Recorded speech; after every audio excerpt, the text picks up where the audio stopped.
60 second पहले आएगी भूकंप की खबर।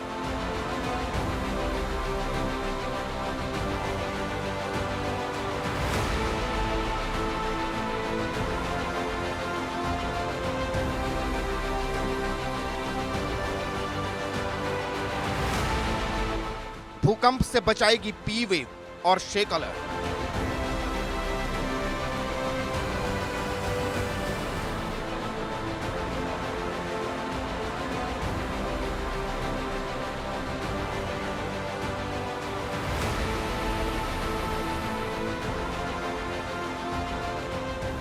जापान, कैलिफोर्निया जैसा भूकंप अलर्ट सिस्टम जल्द।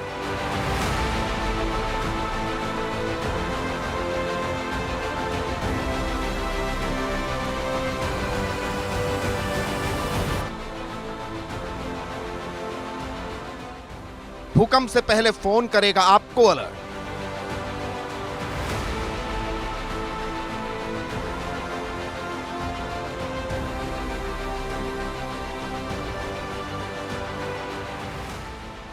पृथ्वी के अंदर की पड़ताल होगी आसान।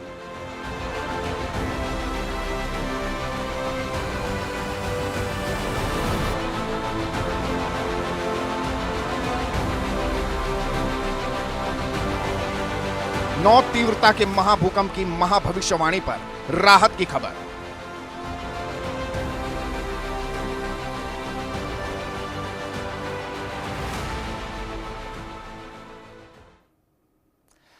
महाभूकंप की भविष्यवाणी पर भविष्यवाणी हो रही।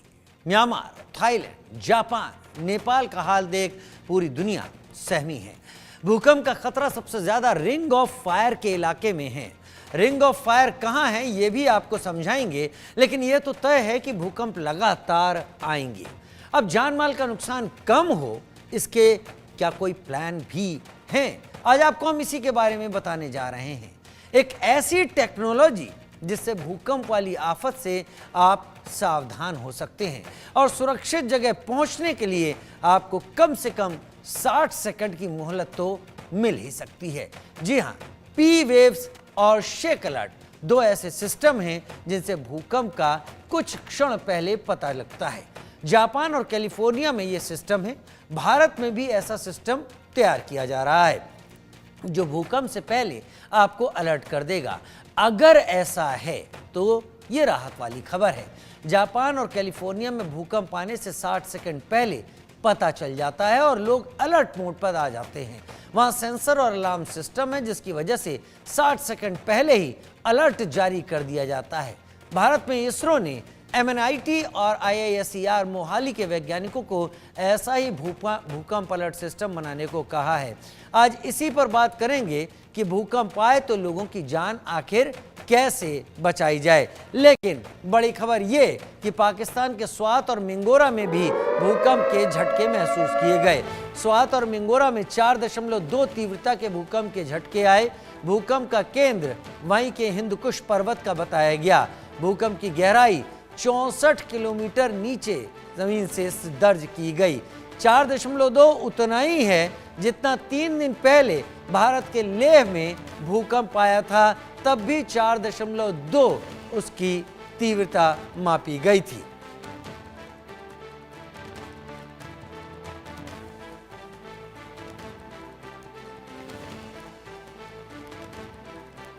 तो पाकिस्तान के स्वात और मिंगोरा में भूकंप के झटके, जहां पर 4.2 की तीव्रता के भूकंप के झटके सामने आए और ये केंद्र इसका जमीन से करीब 64 किलोमीटर गहराई दर्ज की गई।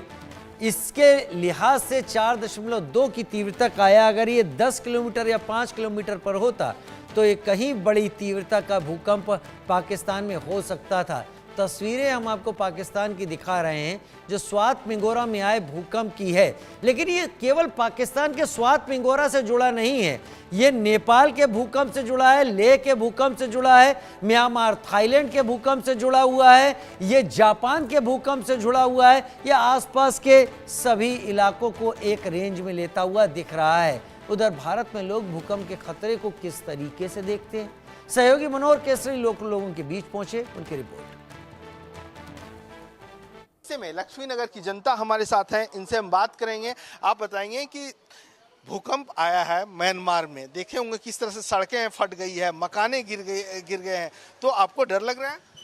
और डर तो दुनिया को लगता है, सबको लगता है। बाकी म्यांमार में देखा नहीं तो कैसे बता दूं। बाकी ये पेपर पढ़ के ही देख लेता हूँ कि मैं वहाँ इतना नुकसान हुआ है, 17,000 है, पता ना है कितने हुए, अभी और निकल रहे हैं। दिल्ली में भी भूकंप के झटके इस साल भी आए हैं। वो तो सब जगह ही आते हैं, दिल्ली में कहा, दिल्ली का अलग ही है, सब जगह आते हैं। यूपी में वो आते हैं, दिल्ली में वो आते हैं, हरियाणा में वो आते हैं, राजस्थान में वो आते हैं। वो तो झटके ही हैं, भूकंप तो आएगा, कहीं भी आ सकता है। तो जान माल की भी क्षति हो जाती है, ऐसी स्थिति में जानवर तैयारी है? क्षति तो ये है कि गवर्नमेंट पहले कुछ जानती हो तो वो करे, पर बाकी तो ऊपर वाला ही देखेगा। बिल्कुल। आप क्या कहना चाहेंगे जिस तरह से स्थिति आई है, क्योंकि दिल्ली में भी अगर हम पहले देखें 1720 से लेकर के अब तक 5 बड़े बड़े झटके दिल्ली में भी आए हैं, कई नुकसान हुए हैं, जान माल की भी क्षति हुई, तो ऐसी स्थिति में इस बार क्या कहेंगे आप? जी देखिए, भूकंप अगर आता है तो दिल्ली वालों के पास बचने का तो कोई चारा है नहीं। यहाँ पे जिस हिसाब से पॉपुलेशन हो गई है, जिस हिसाब से लोगों का कंस्ट्रक्शन है, अगर हल्का सा 5 से ऊपर भी तीव्रता से भूकंप आता है तो लोगों पे बचने का कोई ऑप्शन नहीं है। अब इसमें सरकार की कमी कहें, लोगों की कहें, ये एक अलग चीज़ है, लेकिन बचने का तो कोई ऑप्शन है नहीं। अगर भूकंप आया तो सबके सब जा रहे हैं। तो दिल्ली के लोग क्या सोच रहे थे, यह आपने सुना। मेरे साथ दो खास मेहमान इस वक्त जुड़ गए हैं। डॉक्टर विजय कुमार जोशी, पूर्व डायरेक्टर जीएसआई, मेरे साथ इस वक्त जुड़ गए हैं, और सूर्य प्रकाश कपूर, भूवैज्ञानिक के तौर पर मेरे साथ जुड़ गए हैं। आप दोनों का बहुत बहुत स्वागत है, क्योंकि ये ऐसी खबर है, ये ऐसी बात है जो कि इस वक्त हर कोई जानना चाहता है। क्या म्यांमार, क्या थाईलैंड, क्या जापान, क्या पाकिस्तान और अफगानिस्तान का बॉर्डर, लेह लद्दाख, स्वात मिंगोरा, नेपाल, हर कहीं एक सीरीज में भूकंप आ रहे हैं। रिंग ऑफ फायर की भी बात आप लोगों से समझेंगे, लेकिन मैं आपसे समझना चाहूंगा उस अलर्ट की जो कैलिफोर्निया जहां भूकंप आते हैं वहां इस्तेमाल होता है, या जापान वहां पर इस्तेमाल होता है, जो 60 सेकंड पहले अलर्ट दे देता है। पी वेव्स यानी प्राइमरी वेव्स की हम बात कर रहे हैं, और एस वेव यानी सेकेंडरी वेव्स की, जिससे पहले प्राइमरी वेव्स को ट्रेस करके 60 सेकंड पहले ही एक अलर्ट आ जाता है। और अब भारतीय वैज्ञानिक इसरो के या एमएनआईटी के मिलकर इसको तैयार करने की कोशिश कर रहे हैं। डॉक्टर विजय कुमार जोशी, 60 सेकंड पहले का अलर्ट, अगर अर्थक्वेक की बात है तो मेरी ख्याल से मैं एक आम आदमी के तौर पर, जिसका इसके साइंस से कोई ज्यादा वास्ता नहीं पड़ा है, मैं उसे ऐसा समझता हूं कि 60 घंटे का अलर्ट है। ये बहुत बड़ा समय है एक आपदा से बचने के लिए। अगर ये तैयार होता है तो बहुत भला होगा। और क्या ये हो सकता है? जापान और कैलिफोर्निया से इस समय तुलना करना व्यर्थ है। इसका रीज़न ये है, दोनों देशों में बहुत भूकंप आते हैं, वहाँ की टेक्टोनिक प्लेट्स बहुत एक्टिव हैं। उन्होंने अपने बिल्डिंग कंस्ट्रक्शन कोड को इतना स्ट्रिक्टली लागू किया है कि भूकंप आने पर उनके यहाँ की बिल्डिंग ताश के पत्तों की तरह नहीं गिरती। एक दूसरी बात यह है कि उनके यहाँ कांस्टेंट ड्रिल होती है। मुझे ये बताया गया है कि जापान में, टोक्यो में या बड़े बड़े शहरों में जब भूकंप आता है तो 60वीं मंजिल 100वीं मंजिल पर जो लोग रह रहे हैं वो विद इन सेकेंड्स ऊपर से नीचे शूट के जरिए नीचे भेज दिए जाते हैं। तो वहाँ तो 60 सेकंड की अगर वार्निंग मिल गई तो कोई बात नहीं, वो शूट से नीचे जाएंगे। और वैसे भी यूं भी वहाँ का मोर्टेलिटी रेट बहुत कम है। हमारे भारतवर्ष में समस्या ये है, हमने ऊंचाइयां तो बहुत हासिल कर ली, हाई से हाई बिल्डिंग हम बनाए जा रहे हैं। बिल्डिंग नॉर्म्स का क्या हम स्ट्रिक्टली फॉलो कर रहे हैं, क्या ऑनेस्टली बना रहे हैं? जहाँ पर 1 सेंटीमीटर 1.5 सेंटीमीटर का सरिया होता है, वहाँ पर अगर आधे सेंटीमीटर का सरिया लगा हो, किसने चेक किया? और कहाँ हमारे यहाँ इस तरह का ट्रेनिंग होती है, कहाँ हमारे यहाँ इस तरह की शूट लगती है? मान लीजिए कि मैं फॉर एग्जाम्पल तीसरी मंजिल पर रहता हूँ, अगर 60 सेकंड की वार्निंग मुझे मिलेगी तो 60 सेकंड तो मुझे सीढ़ी उतरने में लग जाएगी। एग्जैक्टली। तो ये जो वार्निंग सिस्टम है, ठीक है, अच्छी बात है, वार्निंग सिस्टम आ रहे हैं, हो सकता है और ग्रेजुअली इम्प्रूवमेंट हो, 60 सेकंड की जगह 60 मिनट हो, सो बहुत अच्छी बात है। लेकिन उसके बावजूद भी